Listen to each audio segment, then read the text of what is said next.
Kita mulai. Assalamualaikum warahmatullahi wabarakatuh. Alhamdulillah, nahmaduhu wa nasta'inuhu wa nastaghfiruh wa na'udzu billahi min shururi anfusina wa min sayyiati a'malina. Man yahdihillahu fala mudilla lahu wa man yudlil fala hadiya lahu. Wa asyhadu an la ilaha illallah wahdahu la syarika lahu wa asyhadu anna Muhammadan abduhu wa rasuluh la nabiyya wa la rasula ba'da. Allahumma salli wa sallim ala nabiyyina Muhammad wa ala alihi wa sahbihi wa man tabi'ahum huda ila yaumil qiyamah. Ba'd. Pertama-tama kita panjatkan puja dan puji syukur kehadirat Allah Subhanahu wa taala yang tidak henti-hentinya melimpahkan semua nikmat-nikmatnya, terutama adalah nikmat Islam. Demikian pula nikmat taufiq dimudahkan kita oleh Allah Subhanahu wa taala untuk dapat menjalankan ajaran agamanya yang diantaranya adalah subuh berjamaah, dan kemudian kita lanjutkan dengan menyempatkan hadir di majelis ilmu atau majelis ta'lim yang faedah dan manfaat dari hadir di majelis ilmu atau majelis ta'lim sangat banyak sekali, ya, diantaranya membantu kita untuk istiqomah di atas agama Allah Subhanahu wa taala, apalagi di zaman penuh dengan fitnah, ya, penuh dengan fitnah. Ada fitnah syubhat dan ada fitnah syahwat. Fitnah syubhat itu sudah bermunculan, sudah banyak bermunculan, sedangkan fitnah syahwat apalagi yang banyak sekali di hadapan kita. Karena memang menjelang tibanya hari kiamat itu akan banyak yang namanya fitnah. Yang kata Nabi Shallallahu Alaihi Wasallam, "Satakunu fitan kaqat'il lailil mudlim." Akan banyak fitnah-fitnah, cobaan, godaan, ya, baina yaday sa'ah, sebelum tibanya hari kiamat, kaqat'il lailil mudlim, seperti potongan malam yang gelap. Yusbihur rajul mu'mina wa yumsi kafir. Pagi seseorang dalam keadaan mukmin, sorenya bisa berubah berbalik jadi kafir. Wa yumsi mu'mina wa yusbihu kafir. Atau sorenya keadaan mukmin tapi besok paginya sudah jadi kafir. Itu karena dahsyatnya fitnah, ya, pada saat itu. Dan sekarang kita tengah berada di fitnah-fitnah itu. Seperti fitnah syubhat. Ya. Syubhat artinya adalah kebatilan yang samar, seakan-akan seperti kebenaran, karena dihias dengan keindahan penyampaian yang bagus, ya, sehingga banyak orang menilainya sebagai sesuatu yang benar. Itu syubhat. Syubhat ini pertama kali disampaikan oleh iblis ketika dia menolak perintah Allah Subhanahu wa taala untuk sujud kepada Adam.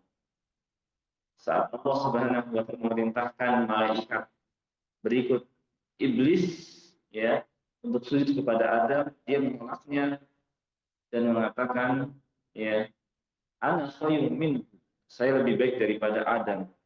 Khalaqtani minna, kau ciptakan aku dari api, wa khalaqtahu min tin, sedangkan dia kau ciptakan dari tanah.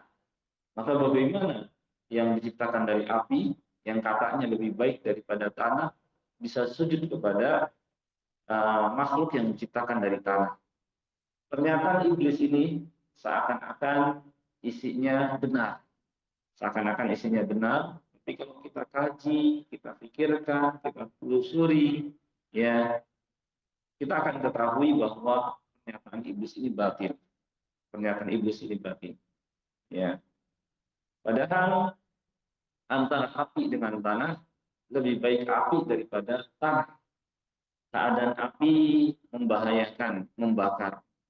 Keadaan api tidak stabil, ya seperti yang kita saksikan, ya goyang-goyang. Keadaan api juga apabila membakar cepat, tergesa-gesa. Ya. Berbeda dengan tanah yang keadaannya tenang, stabil, yang keadaannya mudah digarap atau diolah, yang keadaannya bermanfaat dan menumbuhkan. Ya. Sehingga dari sini tanah lebih baik.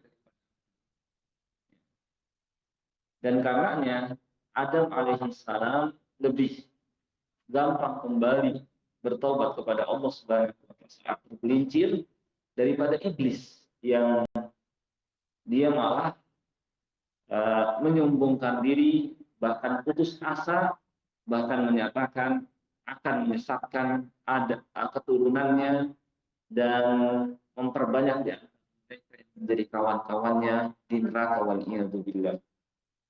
Iblis pernyataannya seakan-akan benar, tapi sebenarnya batil. Demikian pula orang-orang yang mengikuti jejak langkah iblis dari kalangan para wali-walinya. Terkadang mereka membantah kebenaran dengan perkataan-perkataan yang seakan-akan benar. Hal ini sebagaimana firman Allah Subhanahu wa taala, "Wa kadzalika ja'alna likulli nabiyyin 'aduwwan syayatinal insi wal jin yuhi ba'duhum ila ba'din zukhrufal qawli ghurura." Demikianlah kami jadikan untuk setiap nabi setan-setan, musuh-musuh dari kalangan, yakni setan-setan dari kalangan jin dan manusia. Yuhi ba'duhum ila ba'din zukhrufal qawli ghurura, di mana yang satu dengan yang lain membisikkan kata-kata yang indah untuk menipu manusia agar syubhat ini, agar kebatilan ini diterima oleh manusia. Ya, tapi kemudian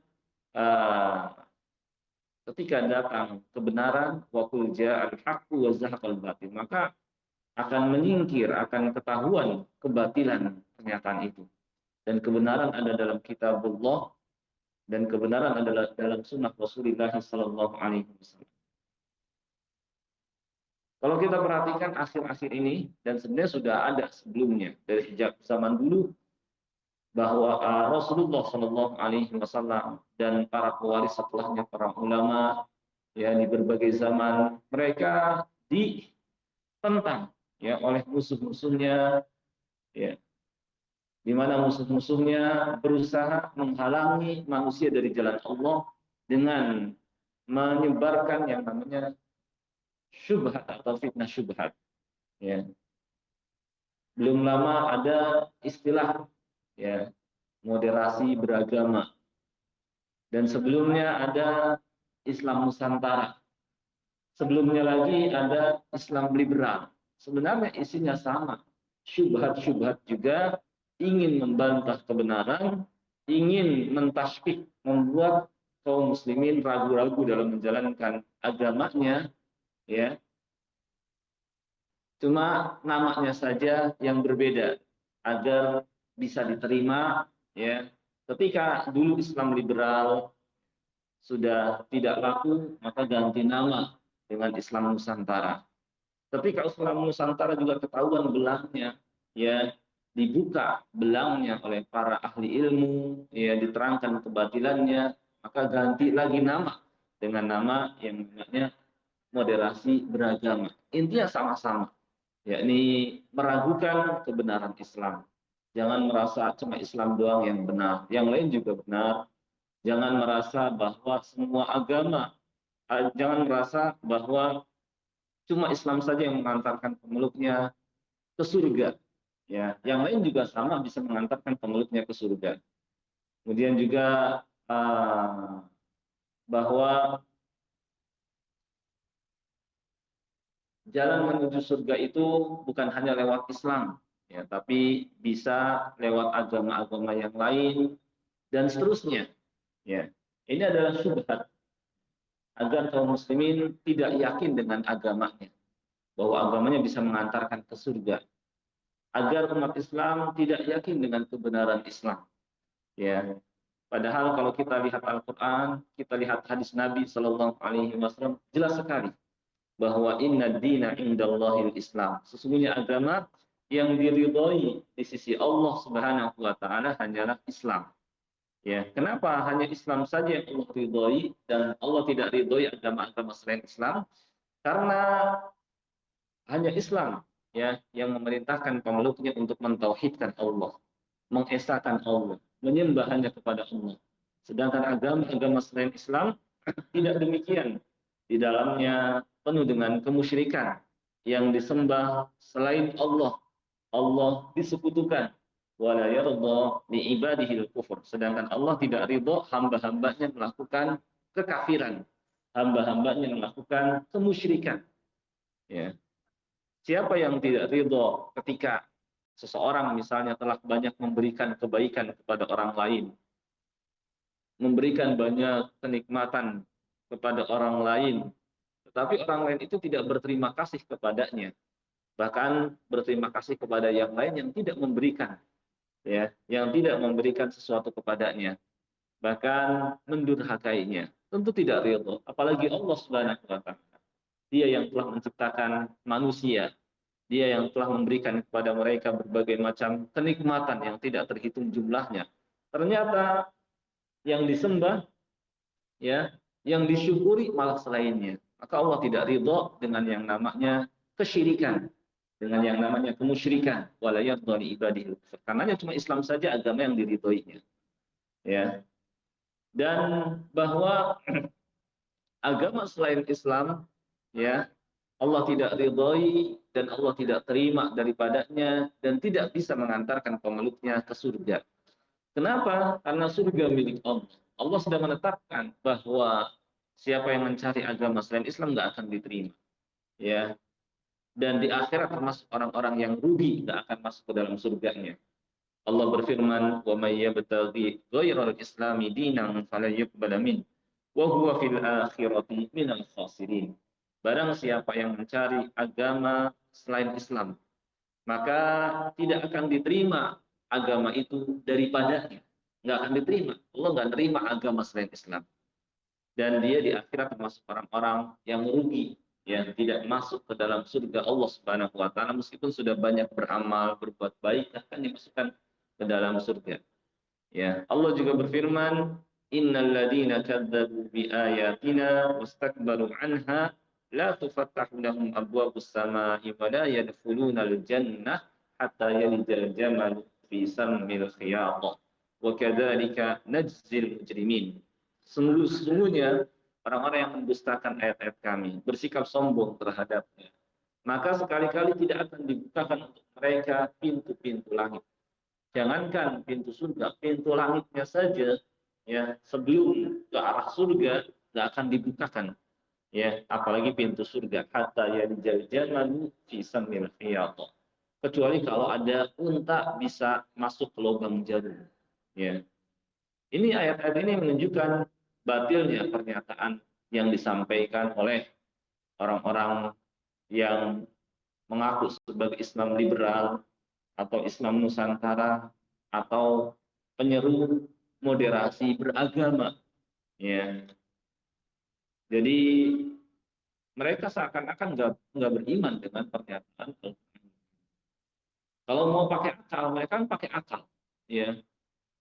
Kadang-kadang mereka ingin membenarkan statement pernyataan mereka pakai akal. Sekarang begini aja, kalau kita mau ke apa namanya ke sebuah tempat kan banyak jalan, ya. Kita mau misalnya ke apa namanya pasar baru atau ke pasar Bekasi sini, ya, di terminal kan bisa lewat jalan apa timur dari Bulakapang, bisa lewat jalan barat dari proyek atau dari lewat jalan utara, ya, dari Durenjaya misalnya, atau lewat jalan apa namanya selatan dari arah apa namanya Kalimalang misalnya. Demikian pula menuju surga Allah bisa lewat jalan mana saja. Ya, kita katakan kalau seandainya Allah membuka semua jalan, iya, bisa lewat jalan mana saja. Bisa lewat jalan timur, bisa lewat jalan barat, bisa lewat jalan utara, bisa lewat jalan selatan. Tetapi Allah Subhanahu wa Ta'ala menutup semua jalan dan hanya membuka satu jalan saja, maka kita nggak bisa. Perumpamaannya seperti kita menutup pemda. Awalnya semua pintu dibuka, semua jalan dibuka. Pintu timur ya dibuka, pintu barat dibuka, pintu utara dibuka, pintu selatan dibuka. Ya, kita bisa masuk lewat pintu mana saja. Tapi kemudian karena untuk menjaga keamanan, maka akhirnya maka akhirnya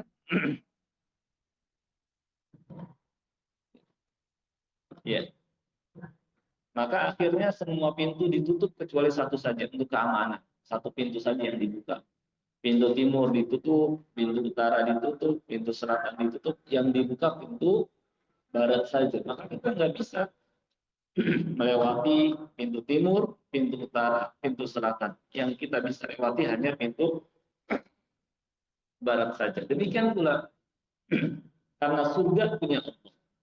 Ya, Allah sudah menutup semua pintu dan hanya membuka satu pintu saja, yaitu pintu Islam. Ya, pintu Islam. Yang kata Allah tadi, wa may yabtaghi ghairal islami dinan falan yuqbala min wa huwa fil akhirati minal khasirin. Barang siapa yang mencari agama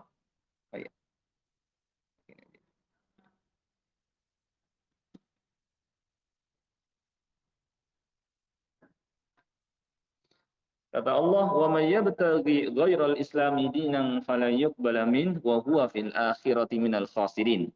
Barang siapa yang mencari agama selain Islam, maka tidak akan diterima agama itu daripadanya, dan dia di akhirat termasuk orang-orang yang rugi. Nabi Shallallahu Alaihi Wasallam juga bersabda, "Walladhi nafsi biyadih."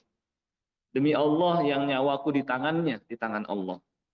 La yasma'u bi ahadun min hadhil ummah. Tidaklah mendengar tentangku dari umat ini yang belakangan ini Yahudiyun wala Nasrani. Baik dia Yahudi atau Nasrani, ya. Tsumma lam yu'min billadzi ursiltu bihi. Kemudian tidak beriman kepada agama yang aku bawa, ya illa kana tsumma yamutu illa kana min ashabin nar. Kecuali ketika meninggal dunia nanti termasuk penghuni neraka, ya. Jadi ini apa namanya, dalam Al-Qur'an, dalam hadis ya banyak dalil yang membantah pernyataan orang-orang ini. Sebenarnya mereka seperti orang-orang munafik terdahulu. Kenapa mereka kok bisa menyampaikan statement seperti itu? Awalnya mereka ragu-ragu dalam beragama, ya. Fi qulubihim marad, dalam hati mereka ada penyakit. Penyakit apa? Penyakit ragu-ragu terhadap kebenaran agama. Mereka tidak obati dengan belajar agama, ya. Tidak mempelajari Al-Qur'an dengan benar, hadis Nabi Shallallahu alaihi wasallam. Mereka sudah anti duluan. Nggak mau diobati penyakit ini, akhirnya fazadahumullahu maradha. Allah tambah lagi penyakitnya. Sehingga semakin eh, tambah ragu-ragu terhadap agama. Kalau sudah penyakit ditambah, penyakit lagi bertambah, maka semakin kronis ya penyakitnya dan bisa membawa kepada kematian. Demikian pula hati, ketika hati ini sakit, ya, kemudian tidak diobati dengan Al-Qur'an, dengan hadis Nabi Shallallahu Alaihi Wasallam, bisa bertambah parah penyakitnya atau bertambah kronis ya penyakit hatinya dan bisa membawa kepada kematian hati. Kalau hati sudah mati, ini yang paling parah seperti hati orang-orang kafir. Sawaun alaihim a'andartahum am lam tungdirhum la yu'minun. Sama saja bagi mereka. Engkau berikan peringatan atau tidak, mereka tidak juga akan beriman. Nasihat itu udah enggak mempan lagi. Itu kalau hati sudah mati, ya. Maka uh, awal mula mereka sampai menyatakan pernyataan-pernyataan ini karena tadi ada penyakit hati yang tidak diobati. Ya, jadi Islam liberal itu ada penyakit hati, penyakit ragu-ragu dalam beragama. Nggak mau belajar agama yang dalam, kemudian pergi mendatangi orang-orang kafir, kemudian mereka dicuci otaknya, ya, dikasih syubhat-syubhat dan termakan olehnya, ya, akhirnya pulang ke negeri ini seperti dulu Islam liberal seperti itu, mereka belajar malah ke Amerika misalnya, kemudian membawa syubhat-syubhat. Kemudian murid-murid dari orang-orang Islam liberal, ya, ada Islam Nusantara. Kemudian setelahnya ada moderasi beragama. Itu murid-muridnya juga, ya, dari orang-orang Islam liberal. Ya. Nah ini eh, namanya fitnah syubhat. Kalau fitnah syahwat sudah jelas, ya, di hadapan kita ada fitnah apa namanya yang seperti dalam Al-Quran, zuyyina lin-nasi hubbus syahawati minan nisa wal banina wal qanatiril muqantarati minad dhahabi wal fiddah, dan seterusnya. Ada fitnah wanita, ada fitnah harta, ada fitnah kedudukan atau riasah, ya. Yang kata Nabi Shallallahu alaihi wasallam, awal fitnati bani Israel kanat fin nisa. Fatakut dunia wa takut nisa. Hati-hatilah kamu terhadap dunia dan hati-hatilah terhadap kaum wanita. Fa inna awwala fitnati bani Israel kanat fin nisa. Karena melencengnya Bani Israel dulu awalnya adalah karena wanita. Banyak orang yang sebelumnya soleh jadi berubah jadi fasik karena wanita. Dan di zaman kita juga banyak fitnah itu. Bagaimana HP kita, bagaimana televisi kita, ya bagaimana media-media iklannya, itu semua wanita-wanita yang memamerkan aurat yang membuat seorang dapat berpaling meninggalkan agamanya. Ya, ini contoh fitnah. Nah, maka karena banyaknya fitnah di akhir zaman ini, ya, hendaknya kita berpegang dengan agama Allah, ya, dengan kita pertama tentunya adalah berdoa kepada Allah agar dijaga dari fitnah-fitnah ini. Ya. Nabi Shallallahu Alaihi Wasallam pernah menyatakan, ta'awadu billahi minal fitan, ma dhahara minha wa ma batan. Berlindunglah kalian kepada Allah dari fitnah-fitnah yang tampak kelihatan jelas maupun yang tersembunyi, terselubung, seperti fitnah syubhat. Demikian pula minta kepada Allah Subhanahu wa taala agar diteguhkan hati ini di atas agama Allah. Karena hati ini wa masumiyal qalbu illa litaqallubihi. Tidaklah dinamakan hati kecuali karena keadaannya yang mudah berbalik, ya. Maka supaya tetap terus dalam satu keadaan, mintalah kepada Allah Subhanahu wa taala aksabat keteguhannya dengan berdoa, misalnya Allahumma ya muqallibal qulub tsabbit qalbi ala dinik. Ya Allah yang bolak-balikan hati, teguhkanlah hati ini agar istiqomah di atas agamamu. Ya, minta kepada Allah keteguhan. Jangan mengandalkan kemampuan diri, saya pasti bisa bertahan di atas fitnah-fitnah ini. Kemudian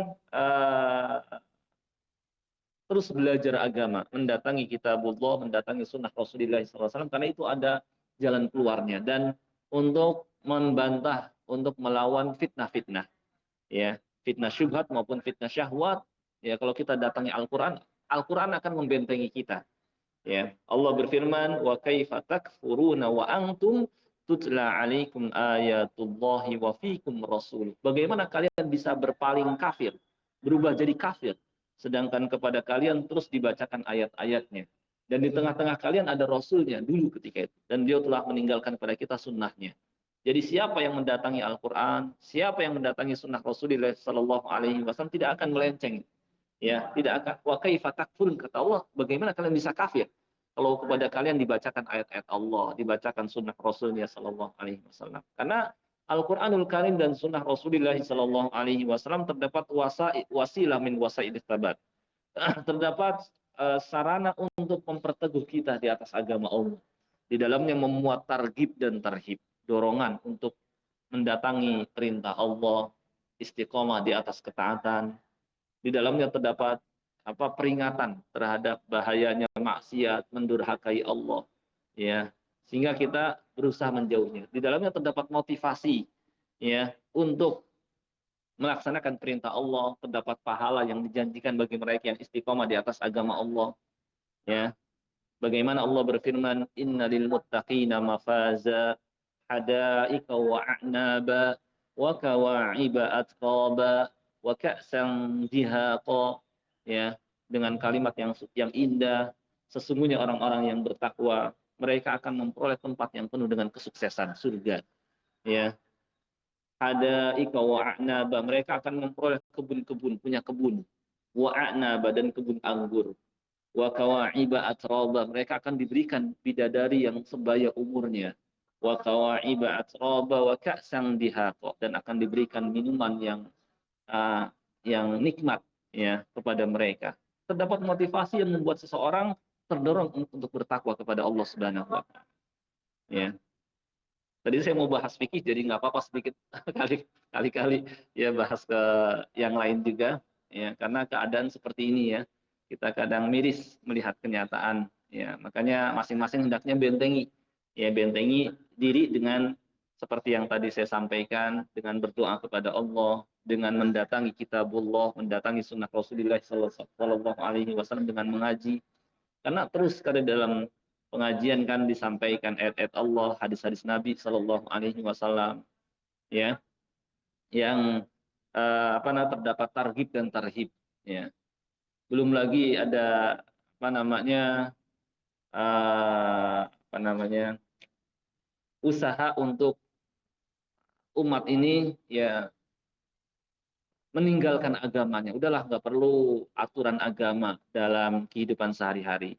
Ya ini supaya ya kayak negara meninggalkan agama, misalnya sekularisme, kemudian juga ke arah liberalisme, ya seruan untuk ya bebaslah, nggak usah terikat dengan agama, ya sampai ada peraturan yang digulirkan, ya eh, apa tidak masalah atau nggak jadi masalah, istilahnya terjadi kekerasan seksual atau zina misalnya, kalau dilakukan atas dasar suka sama suka, ingin meminimalisir kekerasan seksual tapi dengan cara ya melegalkan kalau atas dasar suka sama suka, sama aja, ya ini juga sama syubhat juga, ya dari bisikan dari setan kepada wali-walinya, dan kemudian dilemparkan ke tengah-tengah manusia supaya ya manusia menyimpang, itu syubhat juga, ya jadi supaya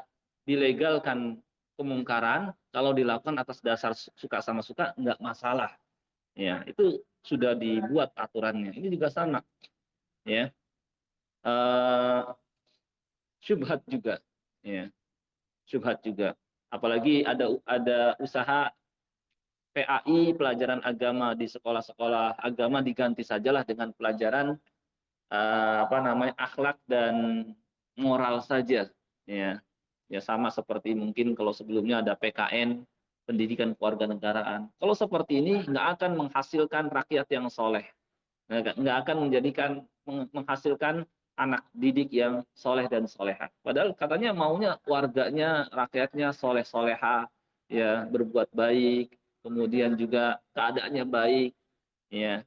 Kalau meninggalkan agama, nggak akan terwujud generasi yang soleh dan soleh, generasi yang baik. Yang ada generasi yang rusak.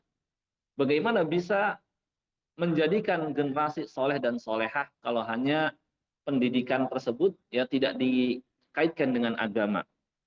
Meskipun dia sudah membuat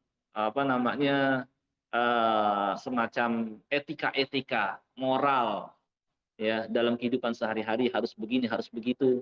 Kalau tidak dihubungkan dengan atau tidak digandengkan dengan pahala yang akan diperoleh, siksa kalau meninggalkannya, tidak dihubungkan dengan balasan dari Allah, tidak dihubungkan dengan pengawasan oleh Allah Subhanahu wa taala, nggak akan terwujud yang namanya pengamalan terhadap etika-etika. Ya, beda dengan Islam, ya. Islam ketika memerintahkan memberikan janji pahala atau reward, ya contoh sabda Nabi Shallallahu Alaihi Wasallam ketika beliau hijrah ke Madinah, beliau bersabda, ya ayyuhan nas, wahai manusia, afsyus salam, sebarkan salam, wa at'imut ta'am, berilah makan kepada orang lain, wasilul arham, sambunglah tali silaturahim, wa at'imut ta'am, wa sallu bil laili wan nasu niyam, dan sholatlah ya di malam hari ketika orang-orang pada tidur. Tadkhulul jannata bisalam. Kalian akan masuk ke dalam surga dengan sejahtera. Dikasih disebutkan pahala, akan terdorong sesuatu, iya saya akan masuk ke dalam surga dengan sejahtera, dengan mudah, dengan gampang, tanpa ada hambatan, tanpa ada kalau saya akan mengamalkan. Dengan kalau umpamanya kita hanya mengatakan, wahai manusia, ucapkan salam ketika bertemu dengan orang lain, coba tegur sapa, senyum, kemudian tidak disebutkan pahala yang akan diperoleh. Kira-kira termotivasi nggak kalau seperti ini? Nggak akan termotivasi. Inilah yang coba digulirkan ya di sekolah-sekolah pendidikan akhlak dan moral tanpa dikaitkan dengan agama, tanpa dikaitkan dengan pahala yang akan diperoleh, siksa kalau berakhlak buruk. Kalau seperti ini nggak akan terwujud, nggak akan termotivasi. Ya, jangankan anak-anak kita saja, kalau kita disuruh sesuatu nggak dikasih apa-apa, kita nggak malas mengerjakannya. Disuruh untuk apa namanya mungkin kerja lembur, cuma nggak dikasih tambahan, kita juga malas. Ya. Allah Subhanahu Wa Taala mengetahui keadaan manusia yang dia mau beramal kalau ada di belakangnya. Maka Allah kasih pahala yang maksudnya balasan yang lebih baik yaitu surga kalau mereka mau beramal. Ya. Nah ini inilah yang bisa merubah keadaan manusia agama. Ya. Karena di dalamnya terdapat yakni Islam. Apa di dalamnya terdapat targhib dan tarhib. Kalau misalnya melakukan perbuatan-perbuatan tertentu, misalnya apa namanya zina atau misalnya apa namanya durhaka disebutkan ya ancamannya, makan harta anak yatim, innalladzina ya'kuluna amwalal yatama dzulma innama ya'kuluna fi butunihim nar. Sungguh orang yang makan harta anak yatim secara zalim, sebenarnya yang mereka masukkan ke dalam perut mereka adalah api neraka. Ya ini kan jadi orang mikir, oh iya, saya khawatir nanti kalau meninggal dunia dikasih malah bara api, saya nggak mau.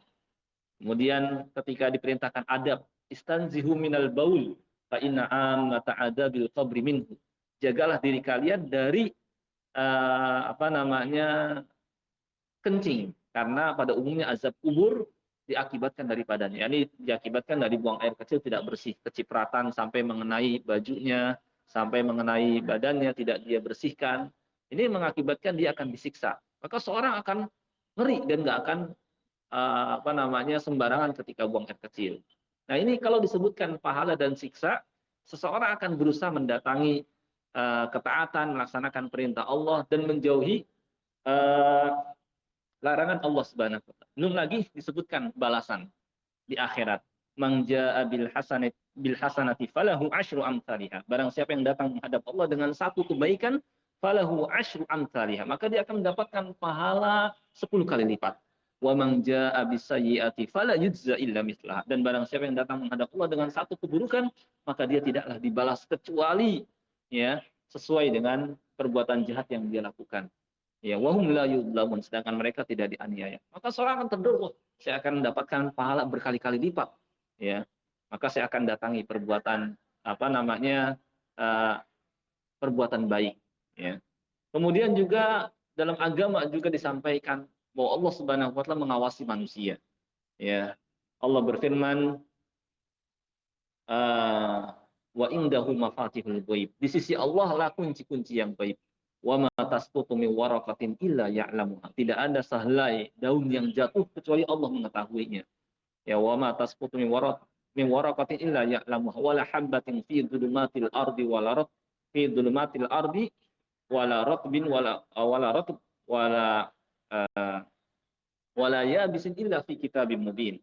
Ya, tidak ada sebutir benih pun, biji pun ya di kegelapan di malam hari ya di bumi, dan tidak ada sesuatu yang basah dan yang kering kecuali semua sudah ada dalam catatan Allah dalam kitab yang nyata yaitu Lauh Mahfuz. Dan bagaimana Luqman ketika mendidik anaknya pun mengajarkan pengawasan Allah. Ya bunayya innaha intakum mithqala habbatin min khardal. Wahai anakku, sungguhnya jika ada sebutir biji sawi, innaha intakum mithqala habbatin min khardal fatakum fi sahrah, lalu berada dalam sebuah batu, fatakum fi sahrah au fis sama, atau ada di langit, au fil ard, atau di innallaha latifun khabir. Ya Allah maha halus lagi maha mengetahui segala sesuatu. Nggak ada yang samar bagi Allah. Maka seorang akan melakukan ketaatan di mana dan kapan saja. Bukan hanya ketika ramai banyak orang, bahkan ketika sepi pun dia akan beramal soleh. Nggak akan terjadi sedekah dilakukan secara sembunyi-sembunyi kecuali karena adanya pengawasan dari Allah. Kita lihat misalnya cicit Nabi Shallallahu Alaihi Wasallam Muhammad bin Al Husain bin Ali, ya, yang terkenal dengan Zainul Abidin, ya beliau di malam hari biasa memberikan makan kepada orang miskin dengan ngasih bahan makanan secara diam-diam ditaruh di rumah-rumah orang miskin. baru ketahuan setelah beliau meninggal dunia, nggak ada lagi yang ngasih kepada orang-orang miskin bahan makanan. Ini nggak akan tercapai seperti ini kecuali karena merasa diawasi oleh Allah Subhanahu wa Ta'ala. Dan dia akan berbuat baik ketika ada orang, nggak ada orang sama. Dan dia pun eh, tidak akan berbuat riya, ya, karena dia yakin Allah sudah melihatnya. Saya beramal bukan karena mereka, saya beramal karena Allah. Innama nut'imukum liwajhillah. Kami memberikan makan kepada kalian karena mencari keridhaan Allah. La nuridu minkum jazaa'a wala syukur. Dan kami nggak minta balasan dari kalian dan juga ucapan terima kasih. Kami hanya inginkan balasan dari Allah. Ya, nah nggak akan tercapai seperti kecuali karena ada perasaan diawasi oleh Allah Subhanahu wa Ta'ala. Coba dengan pendidikan moral dan akhlak yang tidak dihubungkan dengan pahala dan siksa, yang tidak dihubungkan dengan akhirat, yang tidak dihubungkan dengan pengawasan dari Allah, nggak akan terwujud, sia-sia. Tapi mereka nggak ngambil pelajaran, ya, nggak ngambil pelajaran. Bahkan sampai sekarang misalnya mencoba untuk melegalkan zina kalau misalnya atas dasar suka sama suka, ya, kayak nggak berpikir, kayak mikirnya kok kayak anak-anak mikirnya, yang melihat kesenangan kan nggak jadi masalah ya, manusia itu tabiat suka dengan lawan jenis, maka kita berikan kesempatan. Iya, Islam juga nggak menghalangi kalau laki suka dengan lawan jenis, cuma ada jalannya dengan menikah supaya terikat dan supaya nggak ditelantarkan nantinya wanita dan anaknya. Karena kalau nggak diikat, bebas, hubungan bebas saja, ya nanti eh, lakinya kadang nggak tanggung jawab. Setelah istilahnya habis manis, sepah dibuang. Setelah dipakai, kemudian hamil dan melahirkan, ya, kemudian dia nggak tanggung jawab, pergi begitu saja, tidak menafkahinya, tidak memberikan kasih sayang kepada anak, juga tidak apa namanya mendidiknya. Akhirnya perempuan ini terlantar, nggak ada yang nafkahin, anaknya terlantar, nggak ada yang nafkahin, nggak mendapatkan kasih sayang, nggak mendapatkan pendidikan. Tapi mereka melihatnya nggak jadi masalah, melihat ke saat itu seakan-akan kayak nggak berpikir di masa mendatangnya nanti akan gimana. Sama seperti ya eh, khomer, arak, dan judi. Kalau orang yang nggak berpikir panjang, tapi kan ada manfaatnya judi. Ya kita main judi, ya sebentar kita bisa menghasilkan banyak uang. Ya kalau menang misalnya, ya masing-masing misalnya mengeluarkan 1 juta, 1 juta, 10 orang. Kemudian masang. Nah kalau dia menang bisa dalam waktu singkat dia dapatkan uang. Kalau dari 10 orang 10 juta. Ya memang apa namanya enak ya kalau menang ya. Nah cuma lihat kata Allah wa ithmuhuma, nah ya, dosa dan bahayanya lebih besar daripada manfaatnya. Akibat dari judi dan homer, ya, kalau judi apa namanya membuat orang lain jadi kesel. Dia sudah capek-capek mengumpulkan uang, ternyata dalam waktu singkat habis begitu saja. Akan timbul rasa dendam, kebencian, dan akhirnya dia akan berusaha untuk menimpakan bahaya kepada orang yang menang itu. Bisa dengan membunuhnya, bisa dengan membuat makar terhadapnya, dan lain sebagainya. Dan timbul kebencian. Juga arak juga sama, memang ada manfaatnya, mungkin dapat menghilangkan stres ketika seorang lagi sedang stres-stresnya. Tapi kata Allah, wa itsmuhuma akbaru min naf'ihima. Bahayanya dan dosanya lebih besar daripada manfaatnya. Memang dapat menghilangkan stres misalnya ketika orang lagi banyak masalah, minum arak kemudian tidak hilang. Ya, tapi membuat hilang akal sehingga ucapannya tidak terkendali, perbuatannya tidak terkendali. Terkadang dia ketemu dengan orang lain, dia mengucapkan kata-kata yang mungkin menyinggung perasaan orang lain, menghina, ya namanya lain nggak sadar, nggak terkendali. Orang lain nganggap dia beneran ucapan, akhirnya marah. Atau mungkin melakukan tindakan yang tidak terkendali, entah bisa saja sampai menyakiti, bahkan membunuh, ya namanya udah nggak terkendali. Ya. Nah, tapi orang-orang mereka melihat saat itu kesenangan, tapi kan manfaatnya bisa menghilangkan stres, tapi kan manfaatnya bisa dapatkan uang banyak. Demikian pula apa namanya zina misalnya juga sama. Tapi kan membuat ya namanya manusia. Coba lihat hewan aja kan butuh seperti ya.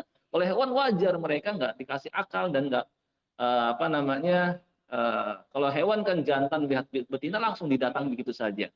Ya. Nah kalau mereka seperti ini ya sama seperti binatang menyeru maka liberalisme atau seruan kepada kebebasan itu sebenarnya mengajak manusia agar seperti binatang, nggak perlu aturan.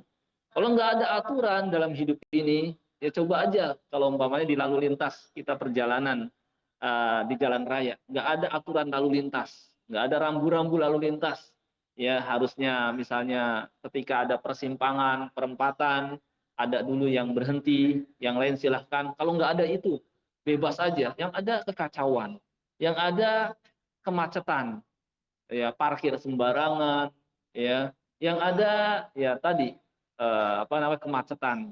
Ya bahkan kalau nggak ada rambu-rambu juga paling mudah terjadi yang namanya kecelakaan. Nah seperti inilah ya kalau manusia tanpa aturan seperti binatang. Maka yang mereka serukan itu sebenarnya menyeru kepada agar manusia bareng-bareng jadi binatang. Ya kalau yang penyeru liberalisme, penyeru sekularisme, penyeru pluralisme, penyeru apa namanya ya yang menyerukan dengan seruan yang bertentangan dengan ajaran Islam itu penyeru kepada kerusakan. Karena kata Abu Bakar bin Ayyash, Allah Subhanahu wa taala sudah memperbaiki bumi ini dengan mengutus Nabi Muhammad sallallahu alaihi wasallam dan menurunkan Al-Qur'an secara makna. Maka siapa saja yang menyeru kepada yang bertentangan dengan Al-Qur'an, bertentangan dengan seruan Rasulullah sallallahu alaihi wasallam, maka secara tidak langsung dia menyeru kepada kerusakan alam semesta ini. Ya, maka seruan kepada liberalisme, pluralisme, sekularisme, apalagi ya terkait dengan akidah, ya ateisme, komunisme itu menyeru agar manusia bumi ini jadi rusak lagi. Ya, tapi terkadang penyerunya pinter-pinter menyampaikan, kata-katanya indah. Ya, itulah para wali setan. Ya, jadi sebagaimana firman Allah, wa kadzalika ja'alna likulli nabiyyin aduwa. Demikianlah kami jadikan untuk setiap nabi ada musuh-musuh. Syayatinil insi wal jin, syayatinil insi wal jin, yaitu setan-setan dari kalangan manusia dan jin. Ya.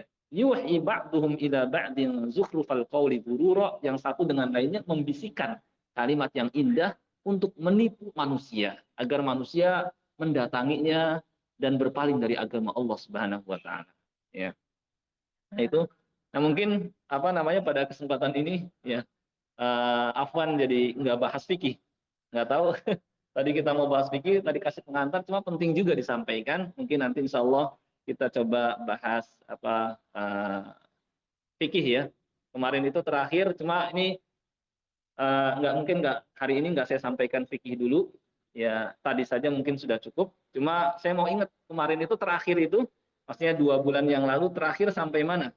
Mungkin nanti insya Allah disampaikan pada pertemuan yang akan datang. Terakhir saya sampaikan fikih mandi bukan? Atau fikih ini ini aja maksudnya buat nanti ke depan saya bisa persiapkan diri. Saya lupa terakhir itu materi apa yang saya sampaikan. Apa mungkin tayamum? Ya, terakhir mungkin ini ya. Nanti insya Allah mungkin fikih azan. Ya. Jadi ini mungkin ini sekedar mengingatkan ya karena apa namanya kondisi yang kadang-kadang kita menghendaki untuk menyampaikan ya menerangkan kepada saudara-saudara kita terhadap yang namanya fitnah ini, fitnah syubhat dan fitnah syahwat, dan solusi tadinya agar kita tidak termakan oleh fitnah-fitnah ini tadi berdoa kepada Allah, mendatangi kitabullah dan sunnah Rasulnya Shallallahu Alaihi Wasallam, juga mengamalkan ajaran agama. Kata Allah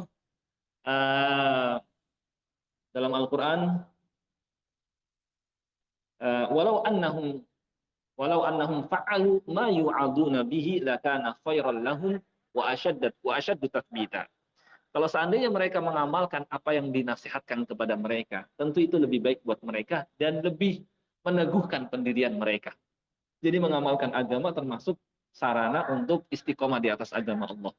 Demikian pula bergaul dengan orang-orang yang soleh. Kata Allah, wasbir nafsaka ma'al ladina yad'una rabbahum bil ghadati wal ashyi yuriduna wajha.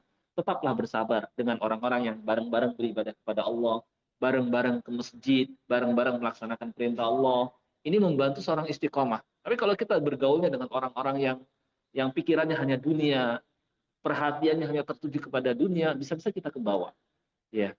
Demikian pula dengan kita membaca sirah, ya, orang-orang terdahulu, kisah orang-orang terdahulu. Kata Allah, wa kullan naqussu 'alaika min anba'ir rusul ma nuthabbitu bihi fu'adak. Dan kisah-kisah yang kami sebutkan dalam Al-Qur'an ini, ya, di antaranya adalah uh, min apa ma nuthabbitu bihi fu'adak, adalah untuk meneguhkan hatimu dengannya. Jadi supaya kita tetap istiqomah di atas agama Allah. Ya. Nah, ini beberapa kiat agar kita istiqomah, dan kalau dihadapkan oleh fitnah syubhat, kata Allah, wa idza ja'ahum amrun minal amni awil khaufi adau bih walau radduhu ila rasuli wa ila ulil amri minhum la'alimahu alladziina yastanbitunahu minhum. Terhadap masalah-masalah yang mungkin terjadi, isu-isu kontemporer yang di sana terdapat bahaya, ya, syubhat, maka kalau mereka mengembalikan kepada dulu Rasulullah SAW, ya, setelahnya adalah para pewarisnya, para ulama, tentu mereka akan mengetahui jawabannya, ya.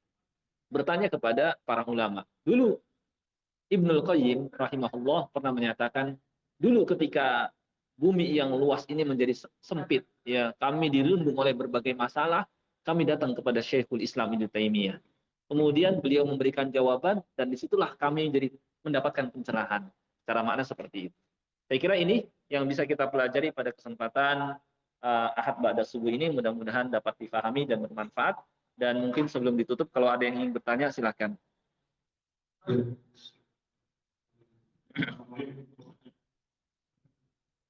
Ya, silakan Pak. Ya.